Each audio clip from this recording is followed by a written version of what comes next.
अस्सलाम वालेकुम। आज हम आपके साथ शेयर कर रहे हैं बहुत ही मज़ेदार, बहुत ही टेस्टी मटन पुलाव की रेसिपी। यखनी पुलाव बनाएंगे आज और बहुत ही मज़े का ये बनेगा, बिल्कुल सिंपल से तरीके से, बेसिक मसालों के साथ। और बेसिक रेसिपी है ये यखनी बनाने की, बड़ी ही आसान।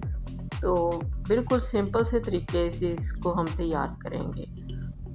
तो जिसके लिए हम सबसे पहले बनाएंगे यखनी।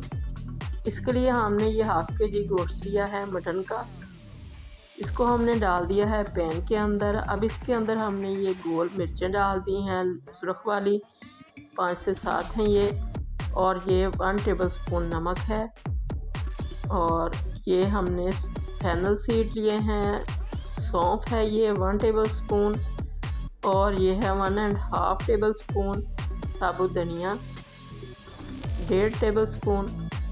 तो ये दोनों चीज़ें डाल दी इसके अंदर। और ये चंद मसाले हैं, एक बड़ी सैलमन स्टिक है, दालचीनी का बड़ा टुकड़ा है और 2 बड़ी इलायचियां हैं काली वाली, ये डाल दी। और एक जावित्री है, ये हाफ फूल है इसका, और वो डाल दिया। अब ये जायफल का छोटा सा टुकड़ा लिया है, इसको डाल देंगे। और ये 4 से 5 हमारे पास लौंग हैं, ये डाल देंगे। और ये तकरीबन 1 टीस्पून है काली मिर्चें साबुत, ये डाल दें। इसके बाद इसके अंदर डालेंगे प्याज, लहसुन, अदरक।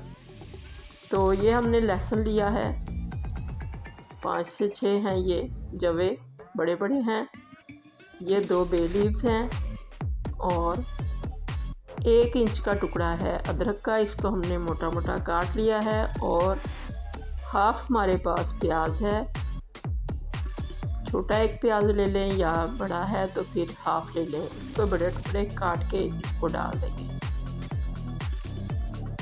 अब इसके अंदर हम पानी ऐड करेंगे इतना कि हमारा गोश्त भी गल जाए अच्छा सा और यखनी भी रेडी हो जाए, जितने हमने राइस बनाने हैं। तो हमने इसके अंदर तकरीबन 1.5 लीटर के करीब पानी डाल दिया है। अब इसको हम स्लो फ्लेम पे रख देंगे पकने के लिए, गलने के लिए। जितनी देर में हमारा गोश्त गलेगा उतनी देर में ये यखनी भी हमारी रेडी हो जाएगी। बहुत अच्छा सा गोश्त को गलाना है, अच्छा गोश्त गला होगा तो फिर ही पुलाव अच्छा बनेगा और यखनी भी बड़ी अच्छी बनेगी। तो बिल्कुल स्लो फ्लेम पे हमने इसको रख दिया है गोश्त के गलने तक। तो अब ये गोश्त बहुत अच्छा सा गल चुका है, इसको हम रखते हैं साइड पे। गोश्त को हम अलग कर लेंगे और यखनी को अलग कर लेंगे।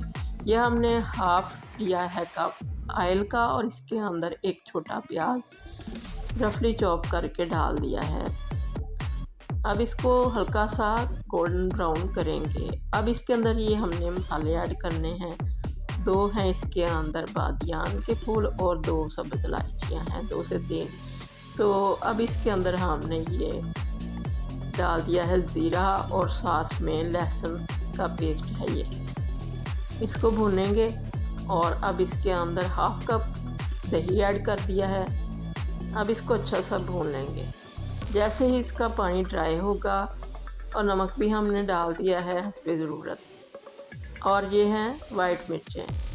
अब इसको भूनेंगे अच्छा सा। सब्ज़ मिर्चें भी हमने डाल दी हैं, जितनी दिल करे डाल लें, अपने टेस्ट के हिसाब से हमने 1 टेबल स्पून ऐड की हैं। इसको भूनेंगे अच्छा सा।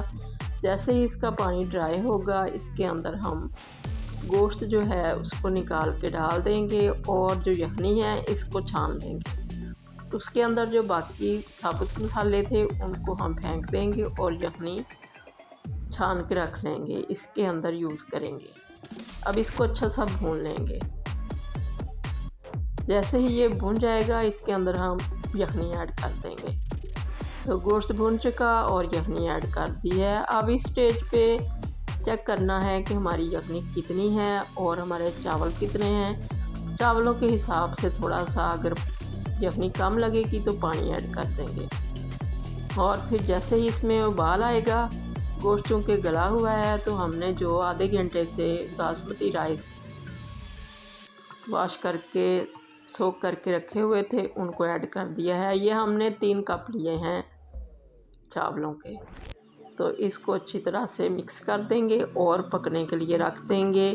फुल फ्लेम कर देंगे ताकि इसमें अच्छे से उबाल आ जाए। जो एक्स्ट्रा यखनी है वो ड्राई हो जाए और जो चावल हैं वो अच्छे से हमारे कुक हों। तो इसको हमने कवर नहीं करना है। बार बार इसके अंदर चम्मच भी नहीं चलाएंगे ताकि हमारे चावल जो हैं वो टूटे ना। तो जैसे ही इसके अंदर पानी ड्राई होगा, हल्का हल्का सा पानी रह जाएगा, तो फिर इसके अंदर हम इसको दम दे देंगे। तो ये हमारा पानी जैसे ही ज़रा सा खुश्क हुआ, हमने दम पे रख दिया। तो इसको हमने 10 से 15 मिनट के लिए दम पे रखा था। जितनी चावलों में कसर हो उतनी देर ही दम पे रखें। तो बहुत ही अच्छे हमारे खिले खिले से चावल तैयार हो चुके हैं। गोश्त भी बहुत अच्छा सा गल चुका है। बहुत ही ज़्यादा मज़े का फ्लेवर आया है पुलाव के अंदर और बड़ा ही ज़्यादा मज़े का इसका टेस्ट आता है। तो ये हमने इनको डिश आउट कर दिया है। इसके साथ चाहें तो रायता बना लें या फिर अचार या चटनी के साथ इसको एंजॉय करें। बहुत ही ज़्यादा मज़े का ये पुलाव फ्लेवरफुल सा बनता है। तो इस तरह से आप भी बना के देखें। अल्लाह करे आपको ये रेसिपी बहुत ज़्यादा पसंद आए और आपकी बहुत अच्छी बने। दुआओं में याद रखिएगा। अल्लाह हाफ़िज़।